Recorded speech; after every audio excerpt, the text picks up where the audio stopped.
We led off the show with Kathy Meyer, president of the Kentucky Sheep and Wool Producers Association.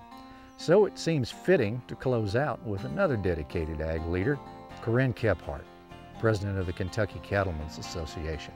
Corinne has had a lifelong commitment to agriculture, and through youth programs like 4-H and FFA, seeks to assure the future of farming. 4-H and FFA and really a lot of different youth programs certainly impacted what I wanted to do with my life. When I was 5 years old for my birthday, I got a show stick and a show halter and didn't really know what they were, but couldn't wait to show my first heifer that year when I was 5. And then it was kind of a progression. I was a 10-year 4-H member. I joined FFA in high school and did the leadership development and those sort of things, and really had my eyes open to the different careers and programs and life paths that were available in agriculture. Came to the University of Kentucky, majored in animal science, was on the livestock judging team there, and I just really see that things built one step to the other and continue to confirm that this is where I definitely wanted my life to go, was to be able to be involved in agriculture, and not just on the farm, but as a person who contributes publicly to the perception of agriculture amongst consumers. You learn to be committed to caring for livestock, to caring for the farm that you live on, for the soil that grows your crops. We are responsible for our environment. We're responsible to give back to our community and to the folks that allow us to do what we do as farmers and raisers of livestock. When I hear that farmers are perceived as being detrimental to the environment, or that they're not doing what's in the best interest of the environment, that's really a sign to me that we need to do a better job educating folks as to what it is that we do. It makes no sense for someone who makes their living from the ground to not care for what it is that's providing them with their income. Farmers are some of the original folks that learned about how to prevent erosion and how to care for the water quality on their farms, because not only, in a lot of cases, does it water their livestock and provide a source of clean, healthy water for them, but also their families a lot of times.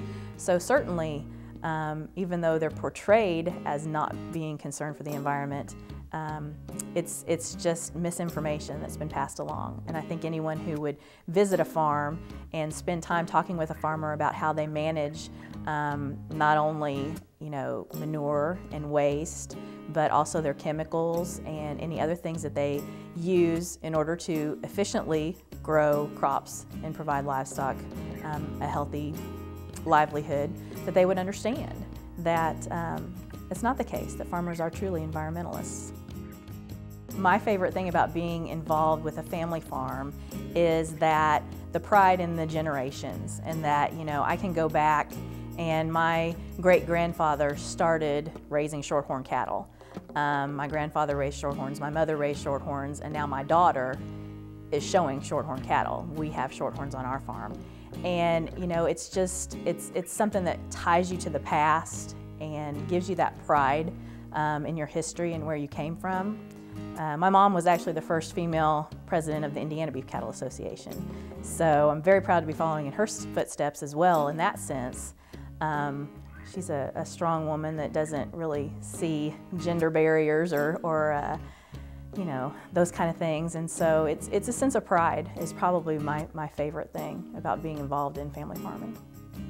As a person who has agriculture ingrained in me and who grew up on a family farm and is several generations into family farming and wants my children to be able to continue to do that, I think it's my responsibility to ensure that future for them and to educate people who may not have the opportunity to know what farming is all about, that this is what we do and this is why we do it.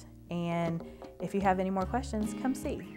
Come visit my farm and let me share with you what I love to do. I'm a Kentucky farmer, and I care about feeding your family. Popular media would have you believe that your food is produced by faceless, uncaring profiteers with no regard for health, safety, or security. We hope by showing you a few of the faces of farming to begin to balance that perception. If you don't already, get to know a farmer and thank them for the dedication and commitment that it requires to produce the quality food, fuel, and fiber that our society so desperately needs.